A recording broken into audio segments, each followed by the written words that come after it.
Welcome back, y'all, and welcome if you are new. Y'all see from the title below, this is a glitch in the matrix, a few stories. I don't know how many stories I'm gonna put in the title, but we're gonna read them because I like stuff like this. I like when it's like, is it a coincidence? Is it a glitch? Or is you just smoking that shit? I don't know. Anyway, let's get into it. All right, and these are from Reddit, okay? But if you got glitch in the matrix stories, definitely email them to me because I like stuff like this. And if you like it too, here we go. The email is in the description, okay? So the first one says, when I was around 20 a few years ago, I kept having dreams about a woman. She had long black hair and her name was Aurora. They were different dreams, but for some reason, her distinct face and name always ended up in them. It got to a point where I would wake up frustrated and confused. I tried to Google her to find out how I was connected to her, but after a few months, she stopped showing up and I dismissed it, thinking my brain was just being a scumbag. Fast forward a few years later, Halloween 2009. I'm in the car with a friend and we stopped at a gas station. I'm about to pull out and merge onto the highway when I got a phone call from a random number. So I stopped the car, but no one answered. There was a person behind me who grew impatient. They honked at me and swerved in front of me instead of waiting the 2 seconds for me to move. Then, the second they got onto the highway, a silver Civic loses control of their wheel and crashes into the car that swerved in front of me. I called the cops and waited at the gas station for them to come.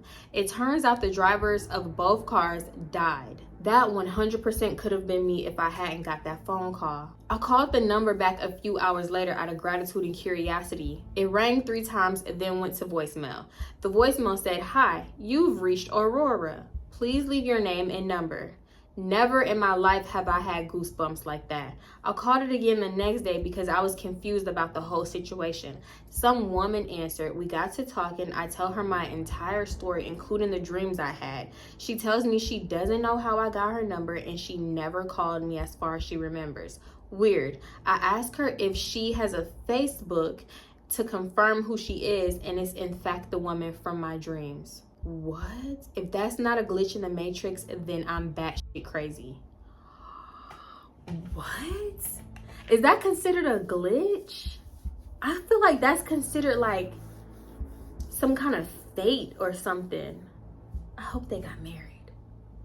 The lover girl in me, I hope they got married. That's the craziest, cutest, most romantic story I could like, I wish you would come to me and tell me, I've been dreaming about you for months. Like, literally, your face, your name. Then, your phone number magically called me. And actually, I'm gonna think you crazy as hell. Hold up. I'll be like, nigga, what? What the f*** is you talking? Yeah, hello. The police coming. They coming. Yeah, hurry up. He seemed dangerous. I'm gonna be on the phone with the police. No, but let me keep going. You say my phone number magically call you. I'm like, I didn't call you. You like, yes, you did. What's your Facebook? Oh, yeah, that's you. That's you from my dreams. Nah. That's crazy. Okay, it could be cute or it could be completely crazy. I guess it depends on the person. But I still believe it because sometimes numbers call me, or they used to because nobody got my number now. Numbers call my old phone and I'd be like, hello, you just called me. They'd be like, no, you just called me. And I'm like, who is this? And I used to think it was somebody playing on my phone, but now I realize, do we really be getting ghost calls? Do we be getting ghost calls? Because my brain will go so far as to think that you called me in a different universe, but somehow, or dimension, but somehow it got over to this one and, you know, you didn't do it, but you in that other dimension did it. So, what's up? What you want to talk about? Bitch, I'm bored. What's up? Oh, that's a crazy one. I like that one. I believe it. I believe anything is possible. So listen, I'm going to believe about all these probably. All right, let's get into the next one because I feel like I'm talking too much. This happened about 15 years ago. I called my friend up and he wasn't at home, so I left a message on his answer machine. I said, hey, it's me, John. Sorry I missed your call. Call you later. Bye. And then I hung up. I made no other calls. Later that day, he called me back and he says, wow, that was quite some voice message you left. Who was that girl you was talking to? I was like, what are you talking about? I wasn't talking to any girl. Well, it turns out the message didn't end after I said bye. I had to go over to his house to listen to the message a few times. After my initial message that I did leave as quoted above, there was a slight pause and it continued for another 30 to 40 seconds. How? So it was me talking to some girl. It was my voice, but a conversation that I never had with a girl whose voice I didn't recognize. A different dimension or parallel universe. Yeah, I'm called parallel universe. If you compare it to the voice message I know that I did leave, the two voices were indistinguishable. All the references to the activities were the same. Basically, I had a conversation. I was talking to this girl about going skiing, but I had just got down to the shop to work on my first car, which totally correlated with me. Then the message just stopped. The message was recorded on one of those digital answering machines that you needed a chip to save the message, and there was no tape inside. So I couldn't have taken it to go get it analyzed. Unfortunately. Also, neither me nor my friend had party lines, so there was no explanation. It was a very freaky event. I can't explain it. I decided I may have connected to an alternate universe through the telephone answering machine. That's crazy. That's what I just said. I was driving home on a stormy day, and I saw that the side road up to a local golf course was blocked off by flashing barricades. I also spotted a Mercedes parked past the barricades with the hazard lights on. I stopped and walked up to the car to see if they needed help. I'm an EMT worker. I shine my light in the back seat to see a man slumped over and apparently asleep. I'm thinking I've got a few drunks, so I move up to the driver window. So the driver is sitting upright, not moving, staring straight ahead. My window tapping or light does not cause him to blink, flinch, or move. I then look over and the passenger is slumped over forward. This begins to creep me out. I'll call down to the sheriff's station and request a code 2, no lights, no siren. The unit pulls up to the location to help me check them out. The doors are all locked. While I'm on the phone, I walk back to my truck to go get my bag. So then, as I'm on the phone with dispatch, she asked me to get their license plate number. Just then, a P&G, a power company truck, they come rumbling up the road. As the truck passes by, I move around the truck and I attempt to get the license plate number, but the car is gone. The car that was just sitting there is gone, magically. What? I then go over to the driver of the P&G truck, the power company truck, and talk to him. And he says there's an 80-foot tree down across the road. I don't think that road will be open for a day or so. So the question is, where the hell did this car just go? There's a tree down one way and barricades up the other way. So basically both sides of the roads are blocked off and nobody could get through. So how did this car just disappear that quick? And where did it go? This is the next one. When we were all teenagers, we had a cool shed at a friend's house that we go hang out in every weekend. One night we were all hanging out and I decided at this point I needed to go relieve myself. I walked out the front door of the shed. Now let me explain the layout here. As I walked out of the shed, his house is to the left and to the right is where we parked all of our cars.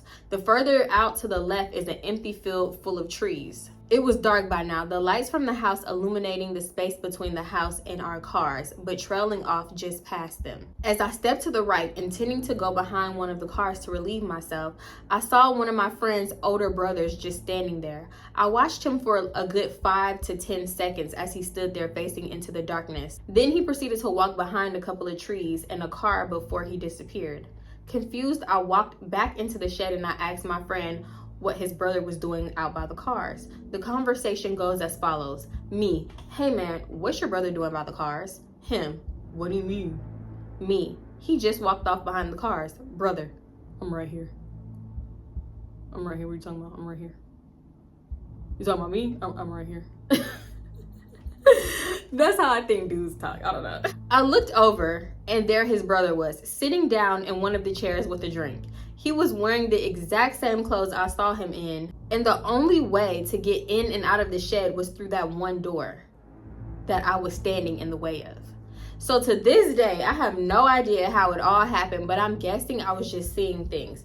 But the fact that I watched him walk around for a good 10 seconds has always puzzled me. I had never ever seen anything else like that happen. I don't know. That's crazy. Maybe in a parallel universe, he had to relieve himself at the same time, but he went by the woods, by the trees to do it. I don't know. That's just crazy. Maybe that was his little doppelganger. Doppelganger? Yeah. On to the next story. I was at my girlfriend at the time's parents' house, and suddenly I started feeling real queasy. So she and I headed over to the kitchen so I could get a glass of water. She told me I had gone incredibly pale. It was almost like I was white. My lips were turning a purpley color. She was looking at me really scared. Then I tell her I can't feel my heart, and I check my pulse. The next thing I know, I'm in this place. I can't describe it except it's a feeling of absolutely everything and nothing. There was a floor, but I couldn't see it. I was walking around on nothing, through nothing, and surrounded by nothing. But I was there, and it was there. There were other people with me. I could see them, and they could see me, like properly see me, not just look at me, but actually see me. And I could feel that they could see me. We were all in complete silence. It was just really calm and silent. In this space of nothingness, this bright bluish white light then erupted from a distance, and it called to us, silently beckoning it towards us. I don't know why, we just all felt compelled as a single entity to head over to this light.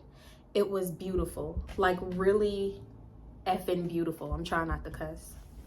I have never seen a light so pure or so beautiful. I have never felt so calm, so serene. It was a strange happiness. I could feel myself smiling and feeling like all was right with the world. Suddenly, I started being dragged backwards, as if a fishing hook had just grabbed me by my intestines from behind and it was pulling me. I felt intense pain and there was a rushing sound. The light got more and more distant, and as did the people. Then there was suddenly a sound that I can only describe as a blood-curdling scream, and it got louder and louder. As soon as it did, the light started to fade. I suddenly woke up. I was on the floor of my girlfriend's kitchen. Her mother, which was a nurse, had just performed CPR on me, and I had actually been full on unalive. No pulse and not breathing for about a minute or so. I felt like I had been in that space for an eternity. The scream I was hearing was actually my girlfriend crying hysterically at the thought of me being unalive. I then promptly threw up everything and I felt instantly better. Even the doctors at the hospital didn't know what happened to me. I was discharged after a few hours of testing with a clean bill of health. What's even more strange is apparently after I said I can't feel my heart, I passed out. I fell onto my girlfriend who couldn't support me. So I fell, hitting my head on the counter, smashing it into empty bottles on the floor.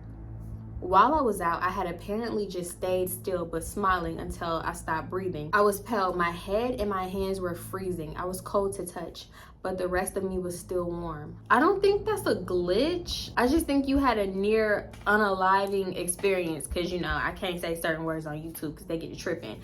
But yeah, I don't think that was a glitch in the Matrix. Next one. On 2 or more occasions, I have been able to breathe underwater with no mechanical assistance. I was about 11 the first time it happened. I was swimming one afternoon in the pool diving at my gym. The pool is about 14 feet deep, which is fairly a small surface. 14 feet? Feet? You put me in 14 feet, I ain't coming back up. I'm gonna tell you that right now. I've always been a strong, confident swimmer, if that makes sense, and I love to dive. So on this day, when I dove in the pool, I then get this overwhelming urge to breathe in. I refuse the thought, disbelieving and scoffing at my brain at the sheer strangeness. But then the thought comes again, and it's so convincing. I can't explain why I decided to breathe in. I just know I would never have chose to do it. But in this instance, I did. I cautiously took the most careful breath in. I could feel great pressure, but I was breathing normally. It was air. I was breathing in air, not water. I took 4 full deep breaths while I'm sitting at the bottom of the pool. After each breath, I became more horrified and agitated. My disbelief was outstanding. I kind of freaked out and I shot to the surface as quick as I could. My logic back then was my brain kept telling me that somehow I had a bubble of air caught on my face because how else would I be able to breathe like that underwater? Over the years, I tried to make sense of it. I'm 30 years old now. I do recognize that air always finds its way to the surface, and it can't and won't just get caught around someone's face. So if you don't get what he's saying is his 11-year-old brain thought that he was Bubble Boy and he had a bubble around his face. So when he dove into the water, that's why he could breathe underwater.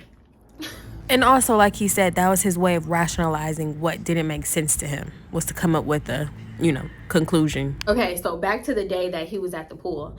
I did try to do it again that day. I was trying to replicate the experience. I got quite a bit of water up my nose before I gave up.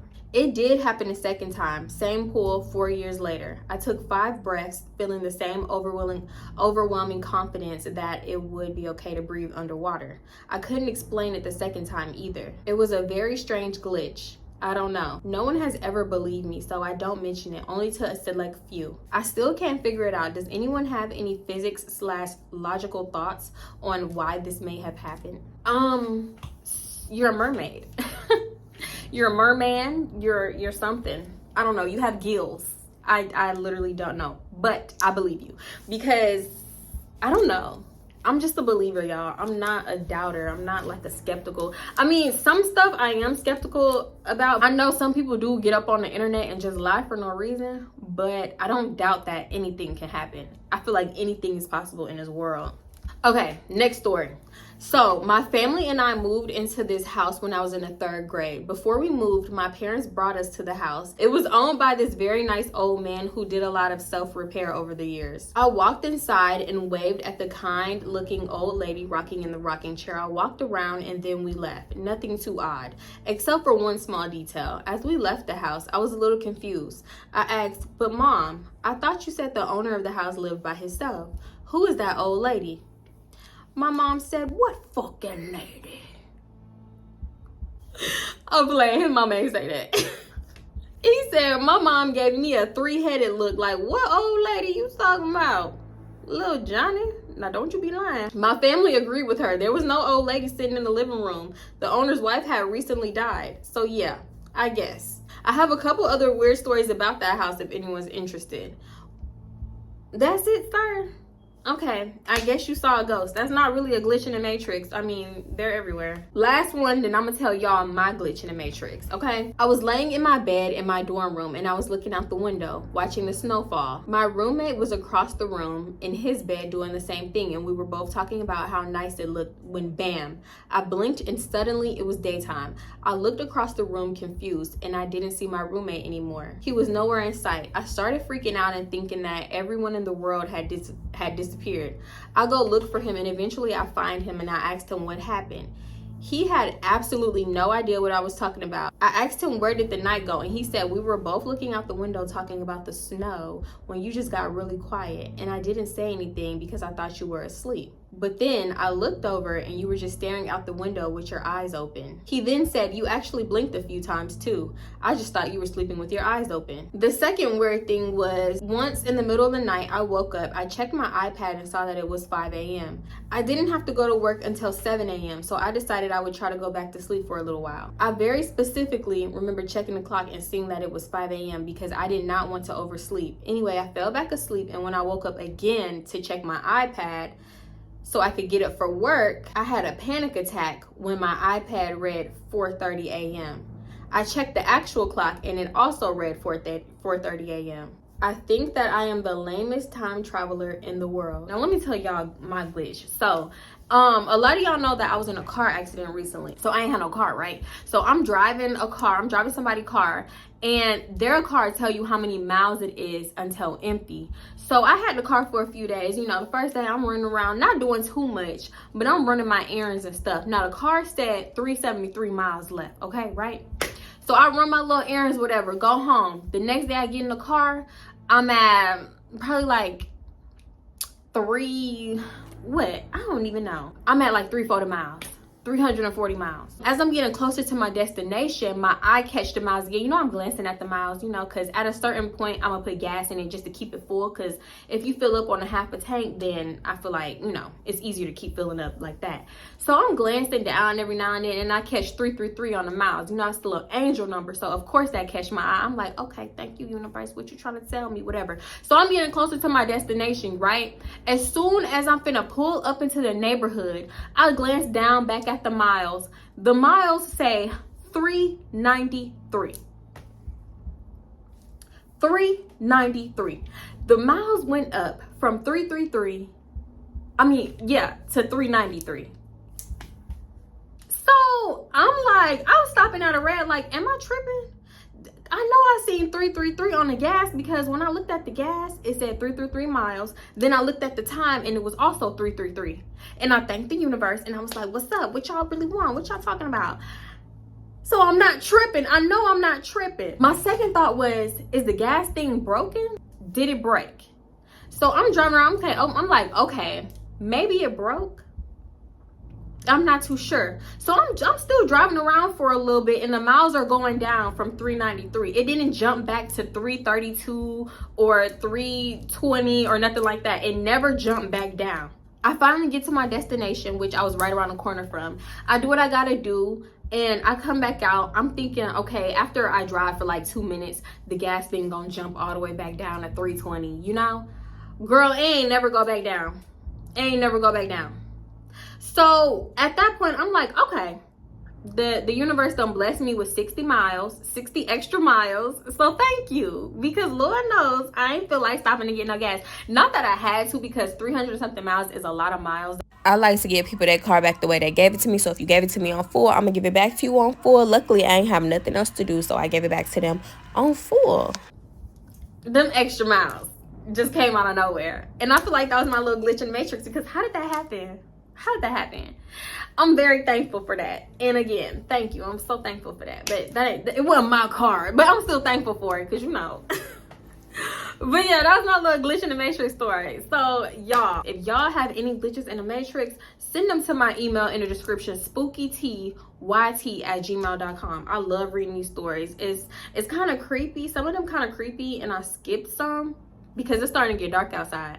And I don't know if it was the wind pushing up against my door or what, but yeah, I'm getting kind of freaked out. So I'm gonna go ahead and stop it here before they get too scary. But yeah, I really love these stories. Anyway, y'all, if y'all like these kind of videos, definitely give it a thumbs up. It helps so much. Leaving a comment helps. Liking, sharing, subscribing, all of that. Please do all that. My social media is in the description. What else? Y'all already know the vibes. I love y'all so much, and I'm gonna see y'all in the next one. Bye.